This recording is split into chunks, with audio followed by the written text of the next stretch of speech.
Hello students. तो हम चर्चा करेंगे कुछ मोस्ट एक्सपेक्टेड क्वेश्चन एयरफोर्स की दृष्टि से जो इम्पोर्टेंट कुछ दिन बाद जो अपना मान लो एयरफोर्स का एग्जाम होने वाला है उसकी दृष्टि से जो इम्पोर्टेंट क्वेश्चन है उसकी हम चर्चा करने जा रहे हैं।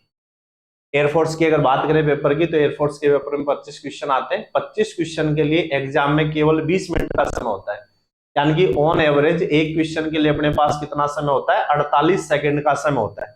कुछ क्वेश्चन ऐसे होते हैं जो 48 सेकंड से भी ज्यादा का समय लेते हैं, लेकिन कुछ क्वेश्चन को अगर हम जल्दी कर पाए, कुछ शॉर्ट ट्रिक्स या कुछ शॉर्ट मेथड से अगर जल्दी कर पाए तो उन क्वेश्चन का जो समय है वो हम दूसरे क्वेश्चन में क्या कर सकते हैं, यूटिलाइज कर सकते हैं। अब देखो हम बात करते हैं आज का जो पहला क्वेश्चन अपना है।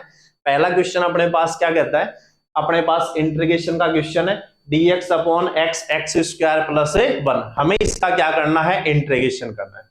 अब देखो इसका इंटीग्रेशन करेंगे तो काफी लंबा प्रोसीजर है, लेकिन कुछ शॉर्ट ट्रिक्स वगैरह या कुछ डायरेक्ट रिजल्ट का बेस का हम यूज करें तो इस क्वेश्चन को हम आसानी से कर सकते हैं। जैसे इतना ही समय लगेगा dx upon x square plus 1, तो इसका जो डायरेक्ट आंसर होता है वो अपने पास क्या हो जाएगा, तो 1/2 log x square upon x square plus 1 plus c। कैसे आता है उसकी हम चर्चा करेंगे। तो देखो ये अपने पास क्वेश्चन दे रखा उसने कि dx अपॉन x की पावर n प्लस 1। तो इसको सोल्व करने के लिए हम क्या करते हैं, x की पावर n माइनस 1 से अंश और हर में क्या करते हैं, मल्टीप्लाई करते हैं। तो ऊपर जैसे x की पावर n माइनस 1 से मल्टीप्लाई किया, नीचे x की पावर n माइनस 1 से मल्टीप्लाई करेंगे। तो देखो यहां पर अपने पास क्या है, बेस सेम है। अगर बेस सेम होता है तो पावर अपने पास क्या हो जाएगी, ऐड हो जाएगी। तो ये हो जाएगा x की power n minus 1 into d x. Base same है तो पावर ऐड हो जाएगी, तो यहां से x की पावर n आएगा और x की पावर n प्लस 1। इसको सोल्व करने के लिए हम क्या करते हैं, यहाँ पर x की पावर n को t पुट करते हैं। तो n x की power n minus 1 dx is equal to क्या होगा, dt। हमें x की पावर n माइनस 1 dx की वैल्यू फाइंड आउट करनी है, तो dt बाई n। 1/n जो है वो अपने पास कांस्टेंट है, कांस्टेंट है तो इंटीग्रेशन से क्या हो जाएगा, बाहर आ जाएगा। ऊपर क्या मिलेगा अपने पास dt, नीचे क्या मिलेगा t इंटू टी प्लस 1। इसको चाहो तो हम आंशिक इन पार्शियल फ्रैक्शन बना के भी सोल्व कर सकते हैं, उसकी बजाय इसको हम डायरेक्ट अपने पास ऊपर कांस्टेंट टर्म हो तो आप इसको सीधा अलग अलग करके लिख दें, बीच में साइन किसका लगा दें, माइनस। माइनस का साइन लगेगा, प्लस का लगेगा, इसका हमें पता कैसे चलेगा। अब देखो दोनों टी यहां पर क्या है, पॉजिटिव। हमें ऊपर कांस्टेंट टर्म चाहिए, इसका मतलब टी को हटाना पड़ेगा, इसलिए बीच में किसका साइन यूज करेंगे, माइनस का। एक बार इसका एलसीएम ले लें, जैसे एलसीएम लेंगे सेम टर्म आएगी, यानी इसको इस प्रकार से हम क्या कर सकते हैं, रिप्रेजेंट कर सकते हैं। 1/t का जो इंटीग्रेशन होता है वो अपने पास क्या होता है, log t। 1 upon T plus 1 का क्या मिलेगा, log t प्लस 1 आ जाएगा। प्लस में क्या होगा, c आ जाएगा। log m minus log n, तो log की प्रॉपर्टी का यूज करें तो क्या मिलेगा, log m by n। t की वैल्यू वापस पुट कर दें तो यहां से क्या मिलेगा, 1/n log x की पावर n अपॉन x की पावर n प्लस 1। अब देखो अगर इस मेथड को फॉलो करेंगे तो क्वेश्चन में, एग्जाम में हमें इस क्वेश्चन में क्या लगेगा, समय लगेगा। लेकिन हम अगर डायरेक्ट इस रिजल्ट का यूज करना चाहें तो क्वेश्चन को कम समय में सोल्व कर सकते हैं। तो इसका जो डायरेक्ट आंसर आएगा वो अपने पास क्या होगा, 1/2 log x square upon x square plus 1।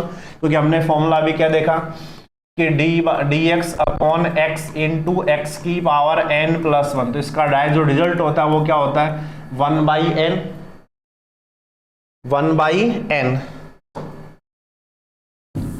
इसका जो डायरेक्ट रिजल्ट होता है वो अपने पास क्या हो जाएगा, dx अपॉन x की पावर n प्लस 1। तो 1/n log x की पावर n अपॉन x की पावर n प्लस 1। अगर एग्जाम में ये क्वेश्चन आता है तो हमें केवल n की वैल्यू कंपेयर करनी है और सीधा इस फॉर्मूले के अंदर पुट कर देनी है। जैसे यहां से n की वैल्यू कंपेयर करें तो n की वैल्यू अपने पास क्या है, 2। जैसे ही 2 पुट करेंगे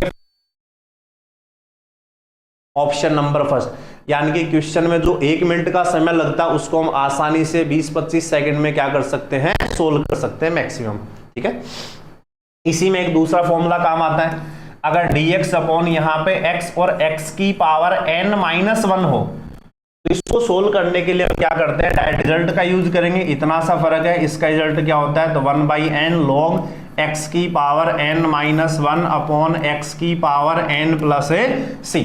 अगर मान लो यहाँ पर क्वेश्चन होता अपने पास dx upon x x cube minus 1 होता, तो इसका डायरेक्ट रिजल्ट क्या होता, तो 1/3 log x cube minus 1 upon x cube plus सी।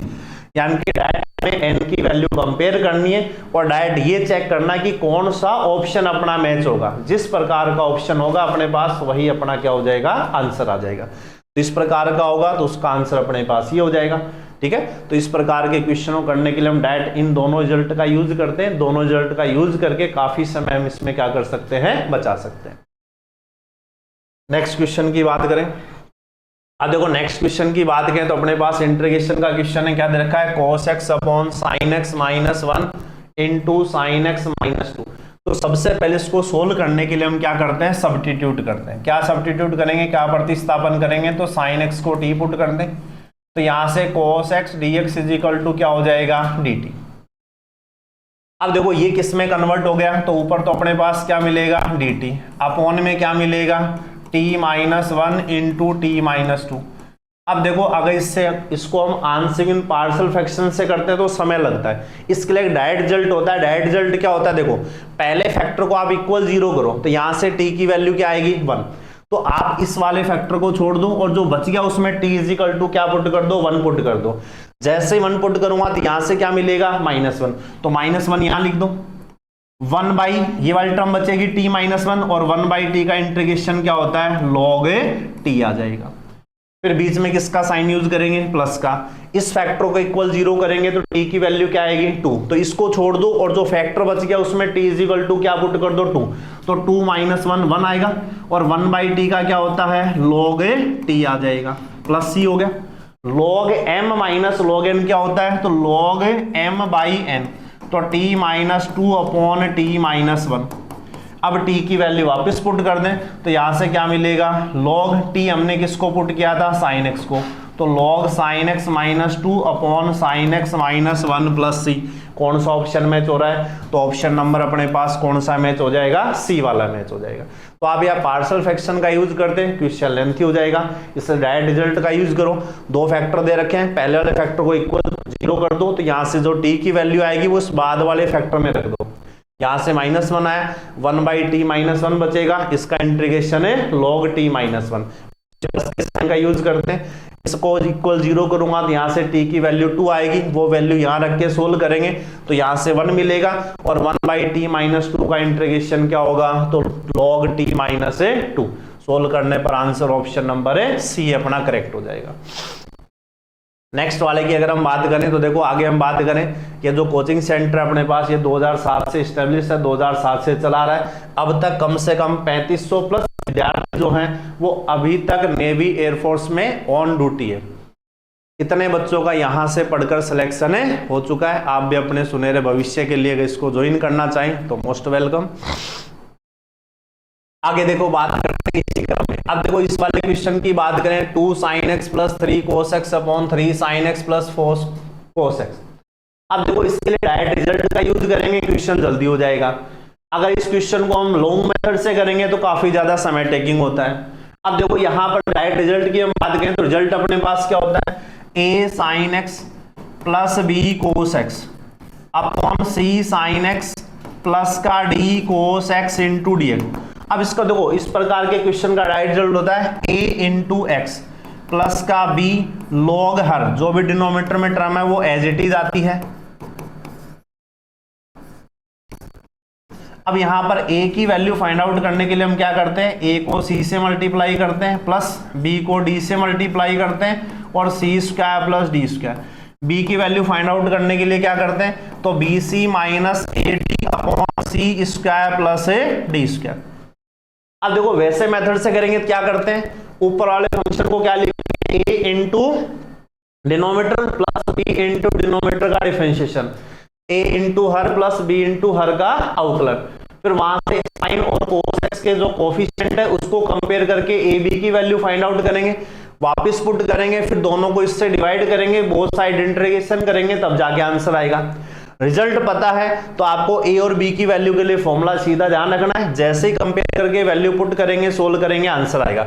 अब देखो कंपेयर करें तो a की वैल्यू 3 है, b की वैल्यू अपने पास क्या है 3, C की वैल्यू क्या है 3, D की वैल्यू क्या है 4, तो AC प्लस BD, तो 6 प्लस 12 कितना होगा 18, अपॉन में C square plus D square, तो 3 का स्क्वायर 9, 4 का स्क्वायर 16, तो A की वैल्यू कितनी आ गई 18 अपॉन 25। अब देखो 18 अपॉन 25 ए की ऑप्शन में है, तो और आगे सोल्व करने की आवश्यकता नहीं है, ये अपना क्या हो जाएगा आंसर। बी को भी सोल्व करना चाहे तो BC 9 माइनस 8 1 अपॉन में C square plus D square, तो 9 प्लस 16 इज इक्वल टू क्या होगा 25, तो आंसर 1/25। तो सही आंसर कौन सा होगा ऑप्शन नंबर है सेकंड वन।